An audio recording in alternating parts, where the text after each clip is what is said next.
మీద ఇప్పుడు ఏది ఖైరతాబాద్ ఎమ్మెల్యేగా ఉన్నటువంటి దానం నాగేందర్ రాజీనామాకు సిద్ధమైంది. ఎందుకంటే పార్టీ ఫిరాయింపుల కేసుకు సంబంధించి మొత్తం కూడా విచారణ జరుగుతూ ఉంది.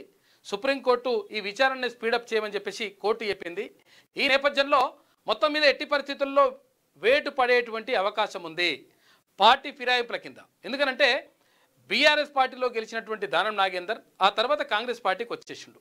కాంగ్రెస్ పార్టీకి వచ్చిన తర్వాత ఏది కాంగ్రెస్ పార్టీ నుంచి ఎంపీగా కూడా పోటీ చేసిండు సికింద్రాబాద్ నియోజకవర్గం నుంచి. సికింద్రాబాద్ నియోజకవర్గం నుంచి ఎంపీగా పోటీ చేసి ఓడిపోయినటువంటి దానం నాగేందర్ అయితే మొత్తం మీద ఇక్కడ ఈ విషయానికి సంబంధించి ఇక్కడ బీఆర్ఎస్ పార్టీ సీరియస్గా తీసుకుంది. పార్టీ ఫిరాయింపులు ఎవరైతే చేసిండ్రో వాళ్ళు రాజీనామా చేయాలి, ఆ స్థానంలో ఉప ఎన్నిక జరగాలనేటువంటిది బీఆర్ఎస్ చేస్తున్నటువంటి డిమాండ్.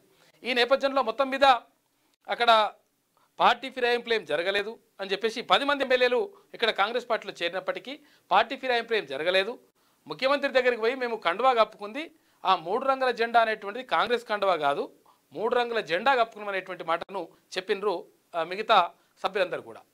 అయితే ఈ నేపథ్యంలో ఇక్కడ దానం నాగేందర్ తర్వాత ఇక్కడ కడియం శ్రీహరి పైన అంటే వేటుపడేటువంటి అవకాశం కనిపిస్తుంది అని చెప్పేసి చర్చ జరుగుతూ ఉంది. కారణం ఏంటి అంటే క్లియర్గా ఏది బీఆర్ఎస్ పార్టీలో గెలిచినటువంటి దానం నాగేందర్ ఎమ్మెల్యేగా ఉంటూ ఆ తర్వాత ఎంపీగా పోటీ చేయడం అంటే కాంగ్రెస్ పార్టీ నుంచి పోటీ చేయడంతో క్లియర్గా ఆయన పార్టీ మారినట్టుగా అర్థమవుతా ఉంది. ఈ నేపథ్యంలో అక్కడ బీఆర్ఎస్ పార్టీ సీరియస్గా తీసుకుంటుంది కాబట్టి ఎట్టి పరిస్థితుల్లో అక్కడ రాజీనామా చేయక తప్పని పరిస్థితి ఏర్పడతా ఉంది. ఒకవేళ రాజీనామా చేయకపోయినా ఒకవేళ స్పీకర్ కూడా నిర్ణయం తీసుకోకపోయినా కోర్టు ద్వారా, ఎందుకంటే మొన్న ఏది పశ్చిమ బెంగాల్లో ఒక ఘటన జరిగింది. అంటే బీజేపీలో గెలిచినటువంటి ఒక ఎమ్మెల్యే తృణమూల్ కాంగ్రెస్లోకి వెళ్ళిపోయిన తర్వాత అక్కడ ఉన్నటువంటి స్పీకర్ కానీ ఎటువంటి నిర్ణయం తీసుకోకపోతే కోర్టు నిర్ణయం తీసుకొని ఆయన సభ్యత్వాన్ని అంటే ఎమ్మెల్యేగా ఉన్నటువంటి ఆయన పదవిని తొలగిస్తూ తీసేస్తూ రద్దు చేస్తూ మొత్తం మీద అక్కడ తీర్పునిచ్చింది కోర్టు. ఈ నేపథ్యంలో ఇక్కడ దానం నాగేందర్ క్లియర్గా కనిపిస్తూ ఉన్నాడు కాబట్టి దానం నాగేందర్ కూడా సభ్యత్వం రద్దు అయ్యేటువంటి అవకాశం ఉంది. మరి రద్దు చేసుకోవడం ఎందుకు? అక్కడ ఉన్నటువంటి ఇజ్జత్ కాపాడుకోవాలంటే ఏం చేయాలి? నేనే సొంతంగా రాజీనామా చేస్తే బాగుంటుందని చెప్పేసి ఒక ఆలోచనకు వచ్చినట్టుగా దానం నాగేందర్ వచ్చినట్టుగా తెలుస్తూ ఉంది. ఈ నేపథ్యంలోనే ఢిల్లీ పెద్దలను కలిసిండు. ఎక్కడ ఏఐసిసి పెద్దలను కలిసి అక్కడ నేను ఎట్టి పరిస్థితుల్లో ఇక్కడ బీఆర్ఎస్ ఎమ్మెల్యేగా ఎన్నికైనటువంటి నేను ఆ ఎమ్మెల్యే పదవికి రాజీనామా చేస్తా, తర్వాత ఉప ఎన్నిక పెట్టండి, ఉప ఎన్నికల్లో కాంగ్రెస్ పార్టీ నుంచి నాకు టికెట్ ఇవ్వండి, కాంగ్రెస్ పార్టీ నుంచి పోటీ చేసి గెలుస్తా అనేటువంటి మాటను కాంగ్రెస్ పార్టీ అధిష్టానానికి తెలిపినట్టుగా తెలుస్తూ ఉంది.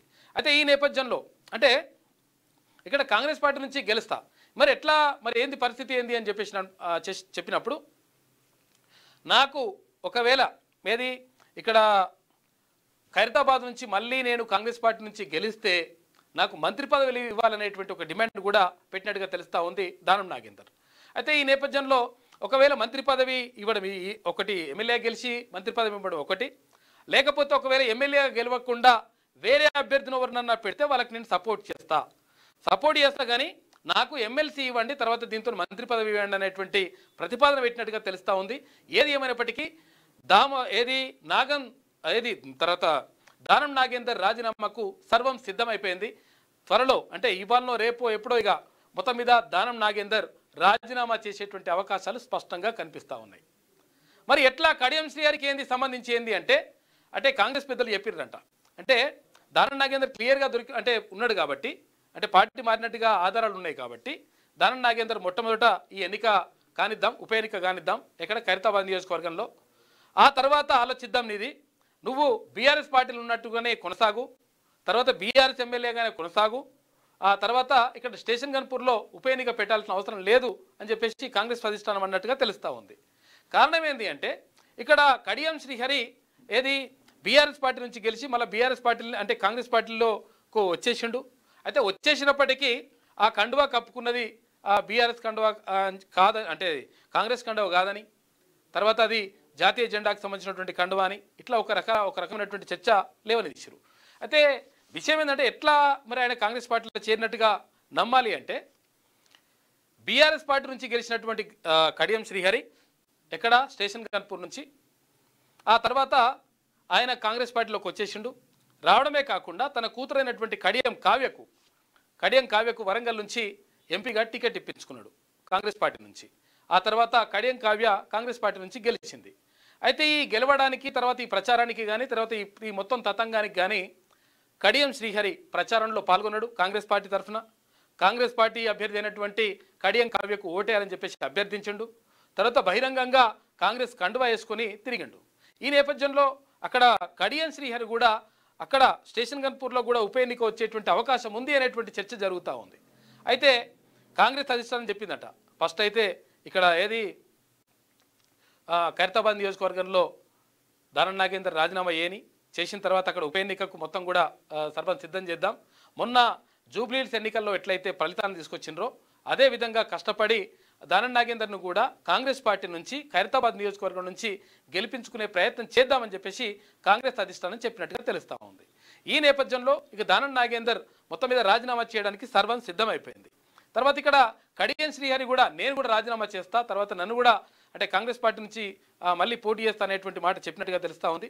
చెప్పినప్పటికీ కాంగ్రెస్ అధిష్టానం మాత్రం నువ్వు కొంతవరకు వెయిట్ చేయండి, మీరు కొంతవరకు వెయిట్ చేయండి, కొంచెం టైం తీసుకోండి, లేకపోతే ఇప్పుడు బీఆర్ఎస్ పార్టీలో ఉన్నట్టుగానే కొనసాగండి అని చెప్పేసి కాంగ్రెస్ అధిష్టానం చెప్పినట్టుగా తెలుస్తూ ఉంది. ఈ నేపథ్యంలోనే కడియం శ్రీహరి ఉప ఎన్నికకు సంబంధించి ఆయన రాజీనామా ఇప్పుడు చేయకపోవచ్చు అనేటువంటి చర్చ కూడా జరుగుతూ ఉంది. అయితే ఇక్కడ దానం నాగేందర్కి సంబంధించి మాత్రం క్లియర్గా మొత్తం కూడా ఎవిడెన్స్ అంతా కూడా క్లియర్గా ఉన్నది. ఎందుకంటే ఒక పార్టీ అభ్యర్థి ఒక పార్టీ ఎమ్మెల్యేగా ఉన్నటువంటి దానం నాగేందర్ ఆ తర్వాత కాంగ్రెస్ పార్టీ నుంచి పోటీ చేయడం అనేటువంటిది క్లియర్గా ఎవిడెన్స్ దొరికిపోతూ ఉంది. కాబట్టి పార్టీ ఫిరాయింపుల కింద ఆయన ఎమ్మెల్యే పదవి ఆటోమేటిక్గా పోయేటువంటి అవకాశం ఉంది. మరి ఆటోమేటిక్గా పోయేటువంటి అవకాశం ఉన్నప్పుడు మరి ఎందుకు పోగొట్టుకోవడం, తర్వాత ఇది ఇట్లా కాకుండా సొంతంగా రాజీనామా చేసి తర్వాత అక్కడ కాంగ్రెస్ పార్టీ నుంచి మళ్ళీ గెలిస్తే బాగుంటుంది, అప్పుడు ఇజ్జత్ నిలబెట్టుకున్నట్టుంటుందని చెప్పేసి ఆలోచిస్తూ ఉన్నారంట. అందులో భాగంగానే కాంగ్రెస్ అధిష్టానాన్ని కలిసినట్టుగా తెలుస్తూ ఉంది. కాబట్టి మొత్తం మీద ఖైరతాబాద్ నియోజకవర్గంలో మరొక బైపోల్ అంటే ఉప ఎన్నిక జరిగేటువంటి అవకాశం మాత్రం స్పష్టంగా కనిపిస్తూ ఉంది. త్వరలోనే ఖైరతాబాద్ నియోజకవర్గానికి ఉప ఎన్నిక ఖాయంగా కనిపిస్తూ ఉంది దానం నాగేందర్ రాజీనామాతో.